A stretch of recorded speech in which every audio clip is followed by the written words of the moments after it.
Yo, what is going on, guys? So literally this morning I sent out a community post asking you guys for your spiciest Bleach hot takes, and I really was not expecting y'all to go off like this, because it's only been a few hours, but y'all have already given me like 50 hot takes that I could discuss. So thank you guys so much for sending your hot takes, and there is no way I'm gonna be able to talk about all of these takes in one video. So I definitely plan on making this a hot take series because I just think there's so many fun discussions we could have and so many fun hot takes to see. So I'm not gonna waste any more time. Let's just get into the video. Okay, so the first take we have here is from Mythic Hydrated, and he says that he believes Byakuya should have died when he fought against Asnot, and it would have been a fitting conclusion to his character arc and Rukia's development and resolve when she avenges him as she fights Asnot. And I honestly agree with this take. I think the fact that Byakuya survived does take away from Ichigo's protect the Soul Society moment, and I do think his character was already well enough fleshed out. So even if he died, he wasn't really gonna lose any more character development because his character was already completed. And I do think it would have been nice for him to completely pass on the torch to Rukia, which could allow Rukia to become the next head of the Kuchiki family. But another part of me slightly disagrees with this, because as we saw against Asnot, Rukia still hasn't mastered her power, and it would have been a little out of the ordinary for her to just master her Bankai like that. So I think it also makes sense that she does need Byakuya still, and I think he could act as a mentor, and I think she still needs him to guide her through how to master her power. But overall, I think I would agree with this take. I just think it would have been a lot more impactful to have him dead.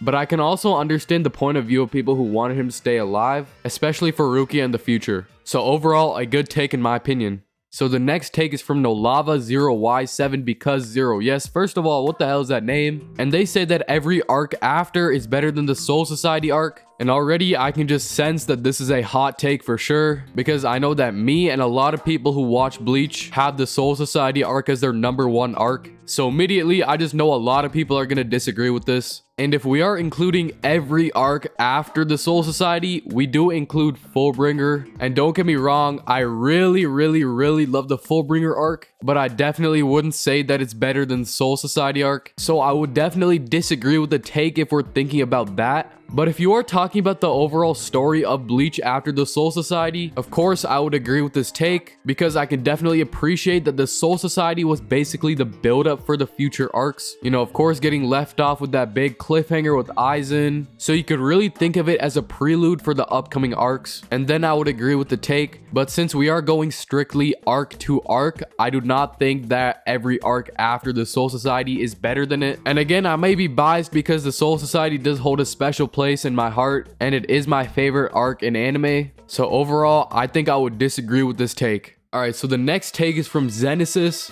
and they say that Hiyori should have died during the Karakura Town arc, and Chad should have one-shot Yami and Yuha. Okay, let's just break this up first of all. Let's start with the Hiyori part. And yeah, I think she should have died. I think it really just would have made Aizen seem so much more menacing. And I would really love to see a Shinji pop-off moment, but still that probably wasn't gonna happen because it's fucking Aizen. But again, I just wish more people overall died in that arc. Like, let's be honest, the only real people who died were like Gin, Tosen, and there were not a lot more. So I definitely think that there should have been some more casualties on our side. So overall, I would have just said that we needed more deaths overall in that arc, not just Hiyori. So yeah, I would agree with that take. And now let's just go on to the second part, man. Chad should have one-shot Yami and Yuha. You already had me a bit concerned when you said Yami, and I guess you could get away with that. But then we go to Yuha. Bro, Yuha? I think this man took the panel. I can't imagine Chad losing a little too seriously. But honestly, I'm just gonna take this as rage bait, because there's no way you just typed that and you were being serious, okay? I refuse to believe that. And what would it say about the Arankars if they just got introduced as this bad villain group and they pull up looking like Nappa and Vegeta, and then one of them gets one shot by Chad? Like, not even Ichigo, Chad. I just think I wouldn't be able to take the Arankar seriously after seeing that. So yeah, I definitely disagree with this take. So the next take is from Starman, and he has a couple here. So first, he says Noitora is the second best written Espada after Ukiura. Stark and Grimmjow are interchangeable for 3rd and 4th place. And I'm gonna be completely honest, I honestly kind of agree with this. Because in my opinion, I definitely think that Ulquiorra is the best written Espada. And I used to have Stark and Grimmjow in second and third place. And I honestly didn't really consider Noitora a lot. But looking back in the story, I actually think Noitora is the second best written Espada. I know he's not the most popular Espada and people don't really like him, but now I really do think he is well written. And I just love the fact that he was just a blatant asshole. I felt like he really showed hollow despair, and I felt like he was really relatable, especially given his jealousy to Nell. And he also had a cool backstory in my opinion, and I don't think it's a bad take at all to say that he's the second most well-written Espada. The next take he has is saying that the Sternritter are as good a villain group as the Espada. And honestly, I'd agree with this. I think Kubo did do the Sternritter justice. And even if I didn't like some of them, like the Bambi Squad, they did get their spotlight. And I feel like they did a really good job at really showing their presence on the screen. Like, I feel like I felt more of a threat from them than some of the Espada. And this could just be because they were killing more people. But overall, I would agree with this take. And the next take he has is saying that Ginjo is top 15 Bleach characters and Tsukishima is top 20. I have no idea how I would even rank my top 10 Bleach characters right now, let alone my top 15 or even top 20.